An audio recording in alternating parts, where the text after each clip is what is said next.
38절로 42절 말씀, 신약성경 111페이지에 있습니다. 다 찾으셨으니 이제 교도갑니다. 제가 38절을 읽습니다. 그들이 길 갈 때에 예수께서 한 마을에 들어가시며 마르다라 하는 이름하는 한 여자가 자기 집으로 영접하더라. 이에게 마리아라는 동생이 있어 주의 발치하며 그의 말씀을 듣더니 마르다는 준비하는 일이 많아서 마음이 분주한지라 예수께 나아가 이르되 주여 내 동생이 나 혼자 일하게 두는 것을 생각하지 아니하시나이까. 그를 명하사 나를 도와주라 하소서. 주께서 말하기를 내가 많은 일을 염려하고 근심하나. 같이 읽습니다. 42절 시작. 몇 가지만 하든지 혹은 한 가지만이라도 족하니라. 마리아는 이 좋은 편을 택하였으니 빼앗기지 아니하리라 하시니라. 아멘. 오늘 본문 성경 본문은 마르다와 마리아 이야기입니다. 오늘 사실 이 본문 잘못 이해하면 교회나 국가나 사회에서도 봉사인력이 줄어들 수도 있는 그런 본문이지요. 사람들을 시험에 들게 할 수 있습니다. 잘 듣고 이해해야 합니다. 자기 감정대로 다 듣지도 않고 판단하면 곤란합니다. 오늘 본문이 대표적인 그런 본문입니다. 자, 우리 무슨 일을 할 때 열심히 해야 되죠? 잘해야 돼요. 합리적으로 해야 되고 많은 사람들과 화합하면서 해야 되고 정말 최선을 다해서 해야 됩니다. 그런데 무엇을 하느냐? 어떻게 하느냐? 이보다 더 중요한 게 있죠. 왜 하느냐는 거죠. 왜 하느냐. 여러분들한테 연애의 기술을 제가 하나 가르쳐 드릴게요. 연애 잘 하세요? 여기 가만히 볼 때 연애는 눈치도 좀 있고 외모도 되고 이래야 돼요. 연애는 아마 사모님하고 제가 제일 잘하지 않았을까? 연애는 이렇게 하는 겁니다. 마음에 드는 사람이 있잖아요. 그러면 밥을 한번 먹어야 되잖아요. 그러면 야, 밥 먹자. 이건 하수. 고수는 어떻게 하느냐면 이렇게 합니다. 요 앞에 이태리 레스토랑 하나가 생겼고 그 옆집에 와 해물찜을 그렇게 기가 막히게 하는 집이 생겼는데 너 뭐 먹을래? 선택권을 주죠. 이태리 요리를 먹든 스파게티를 먹든 뭐 일본 라멘을 먹든 뭐라 두 가지 정도의 선택권을 딱 주면 둘 중에 하나를 갖고 사람이 고민을 해. 근데 제 목적은 뭐였어요? 같이 뭘 먹는 거였잖아요. 뭘 먹는 게 중요한 게 아니었잖아요. 제 목적은 같이 데이트를 하는 거였어요. 근데 이 사람은 데이트를 떠나서 이제 뭘 먹을까를 고민하게 만드는 연예인 기술입니다. 어디 가서 같이 밥 한번 먹고 싶은 사람 있을 때는 같이 밥 먹을래요 말래요 이렇게 하지 마시고 이거 드실래요 저거 드실래요 그렇게 하시는 거예요. 그래서 우리 하는 말 있죠. 아무리 그 비싼 요리를 먹어도 마음 불편하면 맛없죠. 그런데 그 서대 아시죠? 서대를 약간 꼬득꼬득하게 말려가지고 말린 거 그걸 살짝 구워가지고 말입니다. 거기에다가 막걸리 한 잔 먹으면 정말 비싼 양주에다가 맛있는 음식 먹는 것보다 훨씬 맛있죠. 왜? 누구랑 먹느냐가 중요하잖아요. 뭘 먹느냐가 중요한 게 아니라 누구랑 먹느냐가 중요한 것처럼 우리 무슨 일할 때도 열심히 한다, 최선을 다한다 그런 말 다 중요한 게 아니라 그 일을 왜 하느냐 그 목적이 중요하다는 걸 아시기 바랍니다. 우리 운전할 때 그러잖아요. 운전 잘하는 사람 현란하게 기술이 있든 없든 맨 먼저 뭐합니까? 어디 갈 건지부터 결정하고 가는 거예요. 그죠? 아무리 운전 잘해도 상관없습니다. 어디 가는지 알고 가야 됩니다. 목적지를 먼저 정하고 방향을 잡습니다. 오늘 이야기가 사실은 그런 얘기예요. 주님이 오셨어요. 마르다는 음식 장만하고 준비하고 대접할 준비하느라고 바쁩니다. 몸도 바쁘고 마음도 바쁘네요 보니. 그런데 그 여동생 마리아는 아무 일도 안 하고 뭐합니까? 예수님 발치에 앉아갖고 말씀을 이렇게 듣고 있는 걸 보면서 마르다가 그러죠. 예수님한테 지금 투정 부리는 거예요. 오늘 말투를 잘 한번 보실까요? 여러분 어디 보시냐면 30절 보세요. 예수께 나아가 이르되 주여 내 동생이 나 혼자 일하게 두는 것을 생각하지 아니하니까? 이 부분이에요. 이거 지금 예수님한테 따지는 거예요 지금. 마르다가 왜 내 동생은 가만히 이렇게 놀게 하고 나는 지금 바빠 죽겠는데 왜 나 도와주면 말 한마디 안 하십니까? 이런 요청 내지는 푸념을 합니다. 근데 주님이 뭐라 그러세요? 평소 같으면 우리 인간적으로 보면 그러네? 제가 혼자 바쁘고 애쓰고 고생하는데 야 마리아 너도 가서 좀 도와줘라. 우리 되게 그러지 않을까요? 우리 주방에서 사모님 혼자 막 뭘 하고 계신데 그 이상에 앉아갖고 릴릴리 날라이고 텔레비 보고 앉아있어봐. 당연히 옆에서 좀 도와주라 그럴 거 아니에요. 그죠? 보면 분명히 우리 상식적으로는 그래요. 그런데 오늘 내용을 보니까 예수님 말씀은 좀 다른 것 같아요. 41절입니다. 주께서 대답하여 이르시되 마르다야 마르다야 네가 많은 일로 염려하고 근심하나 몇 가지만 하든지 혹은 한 가지만이라도 족하니라. 마리아는 이 좋은 편을 택하였으니 빼앗기지 아니하리라 하시니라. 아멘. 자, 무슨 말이에요?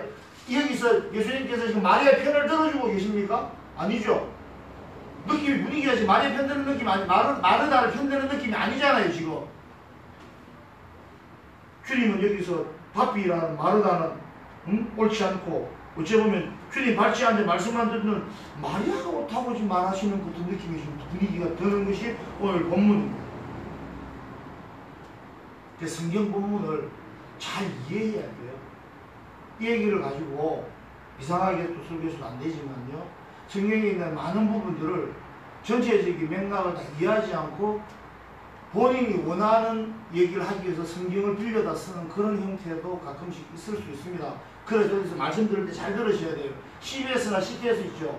그것도 잘 들어보시면 좀 아마 사모님 잘 아시겠지만 왜 목사님이 제대로 보여주기 때문에 제대로 하시는 분들은 가만히 보면 저거 계속 보면 성도들이 이상해질 수도 있다는 그런 설교마저 심지어 있어요. 그래서 항상 성도들도 깨어 있어야 돼요.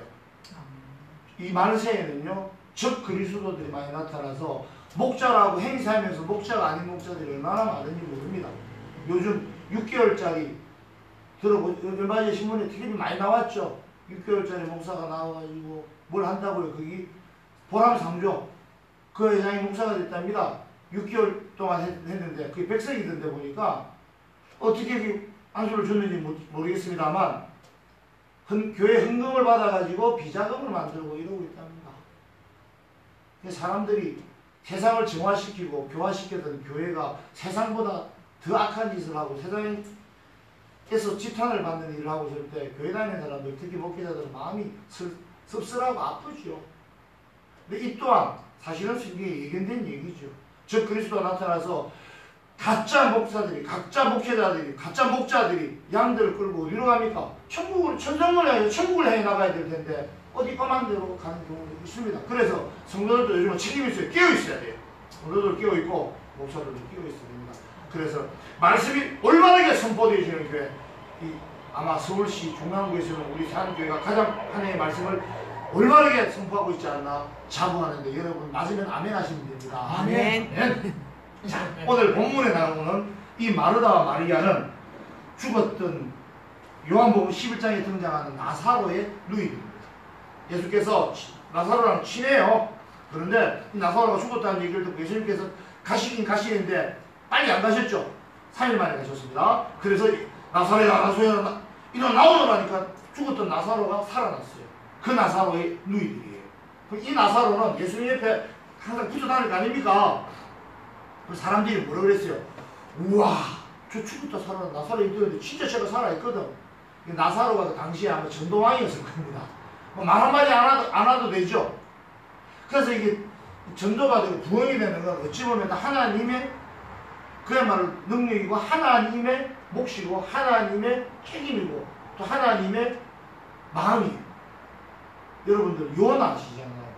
요나가 니느웨라는 동네에 가서 사람들로 하여금 회개하게끔 하는 회개를 선포하는, 그래서 구원받을 수 있게 하는 그런 사명을 받습니다. 그런데 요나는 니느웨가 싫었잖아요. 니느웨는 시리아의 수도예요. 자기 나라를 늘 침범하듯이 옛날 조선시대로 치면 중국이 청나라다. 그래 얼마나 싫은데 그 나라의 수도에 가서 회개를 선포하라고 그러니까 요나가 싫어서 도망가죠. 이 얘기는 아시죠? 그래도 이러던 다시 이 요나가 니느웨에 결국은 갑니다. 가서 좌우를 분간하지 못하는 사람 12만 명과 가축들도 많은데 이 사람들한테 요나가 뭐라 그랬냐면 요나서를 잘 보시면 재밌어요. 3일을 돌아다녀야 되는 큰 동네인데 딱 하루만 돌아다닙니다. 다니면서 큰 소리로도 안 했대요. 회개하지 않으면 니네는 사나에 망할 것이. 이 얘기만 조용하게 하고 다녔을 거예요. 그런데 모든 사람들이 전부 다 죄를 뒤집어 쓰고 회개를 했다는 거예요. 짐승도 금식을 했다는 거예요. 그건 뭐예요? 요나가 큰 소리를 했던 작은 소리를 했던 그것이 아니라 하나님의 역사하심이라는 걸 믿으시기 바랍니다. 하나님이 하시고자 하십니다. 그런데 하나님께서 나를 들어서고자 하실 때, 성령님께서 인도하시는데 그때 거부하지 말아야 된다는 거죠. 성령을 거역하는 걸 성경에서는 성령을 모독하는 걸로 표현하십니다. 하나님의 말씀에 거역하는 것은 하나님을 모독하는 것과 같은 행위라는 걸 아시고 성령의 인도하심에 항상 순종하는 저와 여러분 되시길 주의 이름으로 축복합니다. 이 나사로와 마르다와 마리아는 어디 살았냐면 예루살렘 성 남쪽에 사는데 서울로 치면 과천쯤 살아요. 쉽게 말하면 거기 사는데 이 마르다와 마리아는 나사로의 누이들이라는 것 외에 또 성경적으로 상징하는 바가 있습니다. 뭐냐면 특히 누가복음에서는 여성을 굉장히 소외된 사람으로 봅니다. 비천한 신분으로 봅니다. 재산으로 보는 거예요. 사람으로 안 보는 거죠. 신분상 제약이 많습니다. 여자라는 것 때문에. 지난번에 말씀드렸죠. 우리나라도 미국도 여성들에게 투표권을 부여한 지가 아직 몇 년이 안 됩니다. 비천하고 소외된 여성을 상징하는 게 오늘 사실 본문의 마르다와 마리아인데, 즉 당시에 예수님 당시에는 특히나 더 심했어요. 지금은 어떻게 보면 여성 상위 시대잖아요. 그런데 이때는 굉장히 심했습니다. 20년 전에는요, 여자들은 학교도 못 가요. 투표권 당연히 없고요. 재산권도 없었고요. 특히 과부들은 남편이 없잖아요. 유대 땅의 모든 재산은 원래 가족 단위로 상속만 되게 돼 있었죠. 그런데 남편이 없어요. 그래서 과부와 고아들을 구제하는 것이 바로 정결하게 하는, 내 마음을 정결하게 하는 정결예식이라고 예수께서는 말씀하시는 거예요. 열심히 손 닦고 발 닦는 게 정결한 게 아니라 고아와 과부를 돌보는 것. 이게 네 마음이 정결해지면 누굴 만납니까? 하나님을 만날 수 있는 조건이 된다고 말씀하셨던 거예요. 그만큼 과부와 고아의 문제가 심각했다는 것은 여자들의 신분이 비천했다는 것이에요. 이 시대에 여자들이 무슨 학교를 가요? 못 갔어요. 이 시대에. 하나님의 말씀에 대한 교육도 당연히 듣지 못하죠. 그러니 어떻습니까? 교육에서 소외되니 사회적으로도 소외될 수밖에 없고, 권력으로부터, 재산으로부터 피지배 계층이라는 열악한 환경에 놓이게 됩니다. 보세요. 우리나라도 언제부터 선진국이 됐습니까? 그죠? 우리나라에 뭐가 있습니까? 아랍처럼 석유가 있습니까? 캐나다처럼 나무 석탄이 있습니까? 중국처럼 피토리라고 그러죠. 게다가 석유부터 산업, 이런 모든 자원이 있는 나라가 아니에요. 우리나라에는 오직 자원이라고는 바글바글하니 인간만 많죠. 인적 자원이 있어요. 근데 문제는 그 인적 자원이 다 똑똑하다는 거죠. 다 교육받았다는 거예요. 다 교육받았습니다.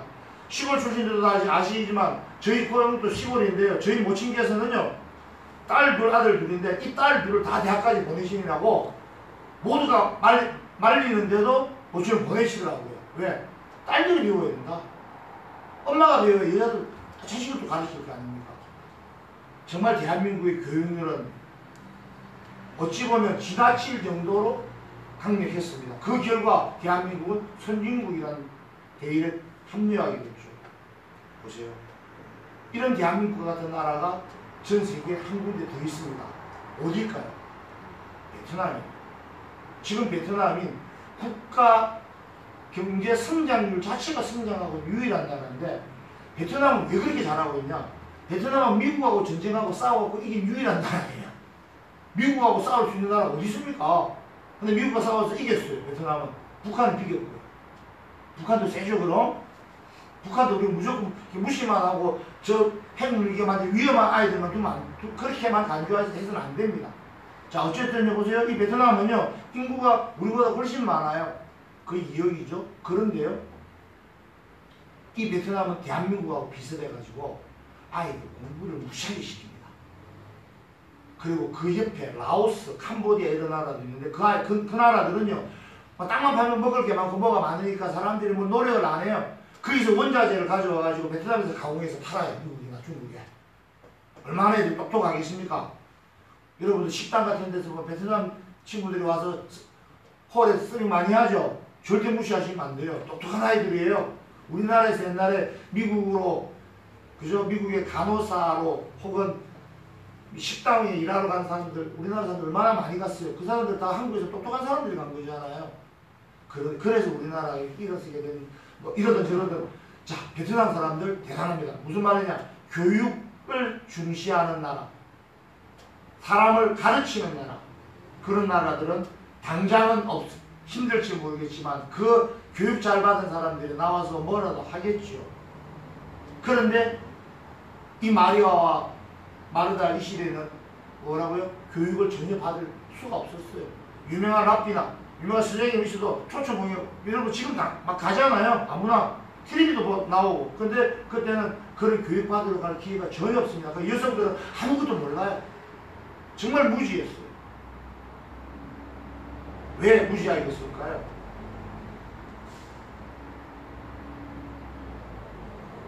세상에 평등하지 않고 세상에 신분을 두고 억울한 사람이 많고 억울한 사람이 있으면 그 억울함에 반대되는 이익 보는 세상, 그게 사탄이 좋아하는 질서의 세상이죠.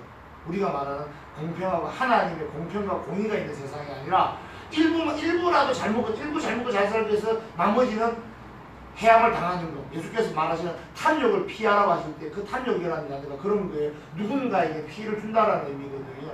그런 세상이 사탄 마귀가 지배하는 세상. 즉 마리아와 마르다는 하나님의 법칙, 하나님의 원리, 로고스가 아닌 예수 그리스도가 아닌 사탄의 지배 법칙에 놓여있는 그런 인간의 현실을 반영하고 이해되시죠?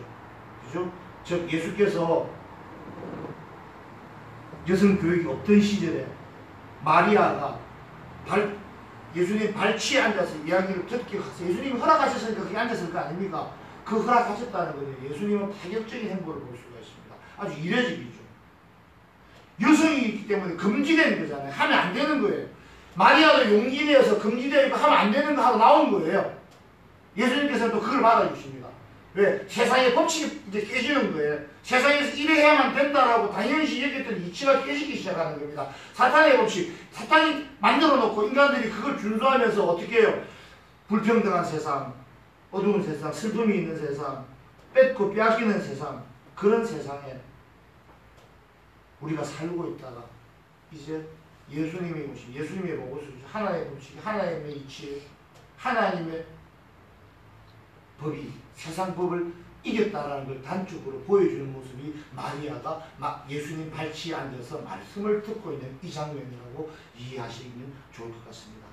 즉 여성이 할 수 없었던 것, 금지되었던 것, 인간이라면 누려야 할 것을 금지하는 이 세상에 대한 바로 도전이고 혁명적인 행위고 그것을 허락하시고 아이와 여성이 자기에게 가까이 오는 것을 제자들은 막았지만 예수님께서 허락하셨던 그 모습이 똑같은 모습이에요. 그 모습이 오늘 마르다의 집에서 일어나고 있습니다. 마르다의 집은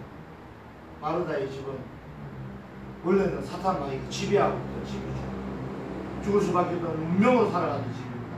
그래서 마리아는 자기 하던 대로 하고 있는 거예요. 여자이기 때문에 하나님의 말씀 듣고 싶은데도 못 듣고 중앙에서 뭘 하기만 해야 되고 세상에 맞서는 용기도 없었고 이제 하나님의 나라가 이 땅에 오셨는데 하나님의 나라죠. 예수님이 오신 자식 하나님의 나라가 오심이죠. 하나님 주인의 나라가 하나님의 나라예요. 그러면 하나님이 주인의 나라를 선포하시고 하나님이 다스림이 있는 곳, 그 하나님의 나라를 예수께서 열어주셨는데 그 하나님의 나라를 여신 예수님을 통해서 하나님의 나라를 들어가려고 하는 것이 중요할까요? 아니면 그냥 있던 데 그냥 하던 대로만 하는 것이 나을까요? 모릅니다. 누가 어느 게 나을지는. 바리새인들과 율법학자들은 자기들이 살아왔던 대로 하고 싶은 대로 해왔던 대로 가진 것을 그대로 기독교를 유지하기 위해서 오신 예수를 죽여버리기까지 합니다. 그런데 마리아는 세상에서 금지하고 있던 것에 도전을 합니다. 예수님 앞으로 나아가서 예수님 발치에 앉아서 예수님 말씀을 듣습니다. 마르다는 내가 아, 안 되는 건 안 되는 거잖아. 나 내가 옛날에 하던 대로 할래. 지금 이렇게 살아오는 모습으로 이해하시면 좋을 것 같습니다. 원래 사람은 하나님의 사랑의 대상으로 하나님이 창조하셨습니다. 그래서 하나님은 사람을 통해서 천지 만물을 대리통치하게 하시고 그 사람을 통해서 또 피조물 모든 세계를 통해서 영광 받으시길 원하셨습니다. 하나님을 찬양하기 위해서 지어진 존재가 사람이고요. 찬양은 사랑하는 마음이 가득 찰 때 자연스럽게 울려 퍼지는 것입니다. 그런데 하나님을 덩지게 하고 하나님을 떠나서 죄악 속에 살다 죽게 만드는 사탄 마귀가 만든 세상의 법칙이 지배하고 있던 이 어둠의 세상에 우리 주 예수께서 그 어둠을 물리치는 빛으로 오셨습니다. 이 사탄의 세계에 하나님의 나라를 건설하셨습니다. 그 결과 이제 마리아는 여자에게 금지되었던 주님의 발치 안에서 하나님의 말씀을 듣고 배우는 용기를 내게 되었고 주님은 또 그것을 허락하셨습니다.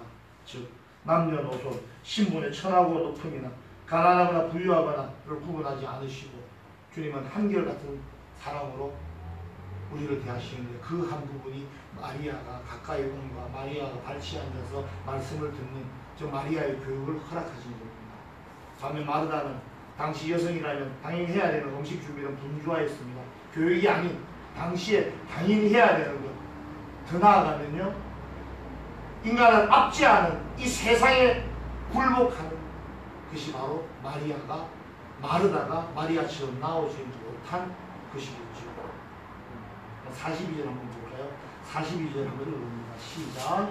몇 가지 만든지 혹은 한 가지만이라도 족하니라. 마리아는 이 좋은 편을 택하였으니 빼앗기지 아니하리라 하시니라. 여기서요, 이 좋은 것이라고 해서 이 좋은 편을 택하였다고 그러죠. 이 좋은 편이라는 표현은요, 둘 중에 하나가 좋다, 비교급이 아니고 이게 제일 좋다는 최상급의 의미로 이해하셔야 됩니다. 헬라어는 비교급과 최상급이 구분되어 있지 않아요. 그래서 비교급을 최상급으로 해석해야 될 때가 있는데 지금 이거는 마르다가 하고 있는 것과 마리아 하고 있는 것, 이 두 개로만 비교하는 것이 내용적으로는 맞아 보이지만 의미적으로는 그렇죠. 정말 좋은 것이 뭡니까? 하나님 말씀 듣는 거잖아요. 하나님 말씀 듣는 건 하나님을 사랑하는 행위예요. 쉽게 말해서 가장 좋은 것으로 이해하셔도 좋을 것 같습니다. 그러므로 주님은 음식 만드는 정성이 잘못됐다고 말하는 것이 아니에요. 이건 좋고 이건 나쁘고 아니 이것보다 이것이 훨씬 좋고 이런 게 아니라요. 이 세상에서 가장 좋은 것은 바로 하나님의 말씀을 듣는 것이라고 말하고 계십니다. 주님과 함께 있는 것을 택한 마리아는 하나님의 구원의 은혜를 영원히 소유하게 되고 뺏기지 않을 거라고 말씀하십니다. 사람들은요, 자기가 하고 싶은 일을 해야 된다는 그런 순간과 하고 싶지 않지만 내가 당연히 의무적으로 해야 되는 일, 이 두 가지 일이 동시에 나한테 주어졌을 때 사람들은 갈등을 합니다. 선택을 해야 되니까요. 근데 여기서 하고 싶은 일이라뇨, 대부분 생존을 위해서 먹고 사는 일이 대부분이에요.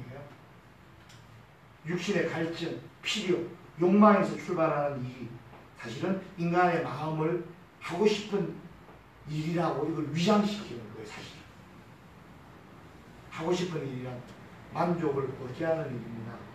만족이요, 육체적인 욕구에 대한 만족만큼 더 큰 일이 어디 있습니까? 대부분의 사람들이 갈증, 배고픔, 배설, 잠자는 것, 이런 육체적인 욕구는요, 영적인 갈망, 즉 하나님의 나라에서는 다 사라지고 없을 것들이에요. 이런 육신을 입고 사는 동안에 인간에게 주어진 이 세상의 일인 것이죠. 그래서 너무 잘 먹는 거, 잘 자는 거, 잘 입는 거, 잘 노는 거, 이런 육체의 쾌락을 추구하는 삶을 살지 말라고 말씀하십니다. 육체는 죽으면 썩어 없어집니다. 썩어 없어질 육체는 이 세상에 뺏길 수밖에 없는 거죠. 그러나 저와 여러분은 부활을 믿고 천국에서 영생을 믿는 사람들입니다.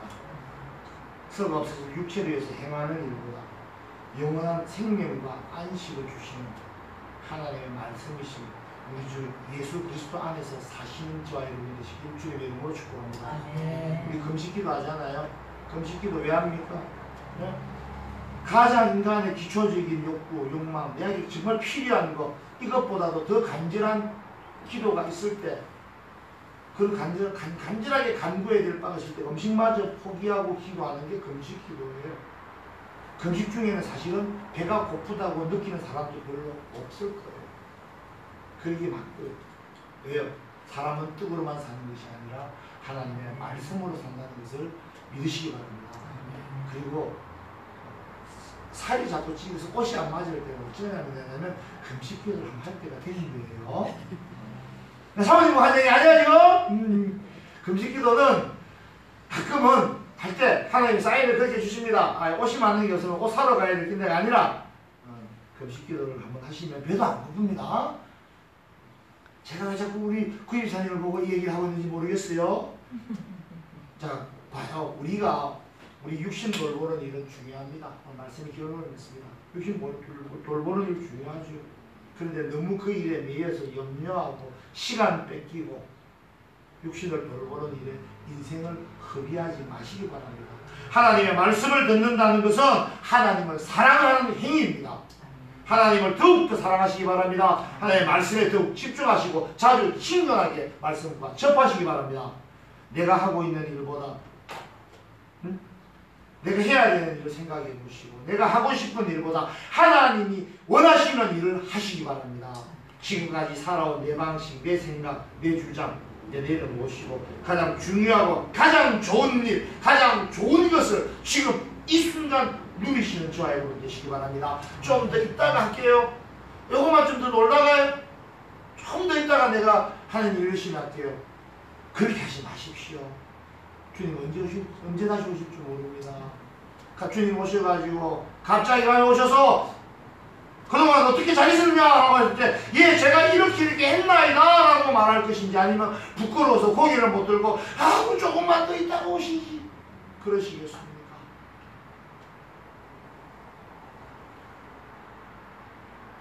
50년 전에 여기 앉아 계셨던 분들은 전부 다 유치원생, 초등학생 막 이러셨을 거예요.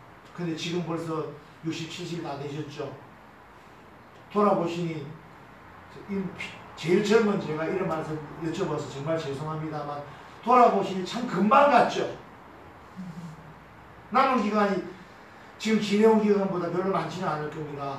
또 금방 간다는 거죠. 이 하루, 오늘 하루 눈뜨게 해주시고 하루라는 선물을 주신 하나님께 감사하고 이 하루를 정말 값지게 선물답게 누리는 인생을 살아가시는 저와 여러분 되시고 주의 이름으로 축복합니다. 하나님의 말씀 듣고 행하시는 여러분 되시기 바랍니다.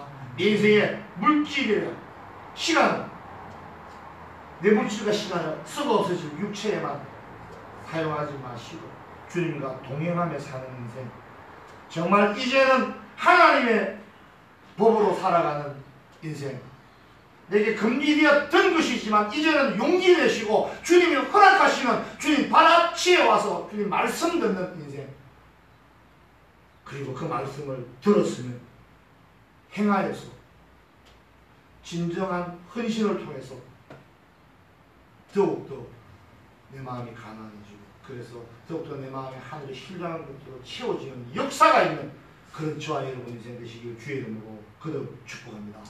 기도하시겠습니다.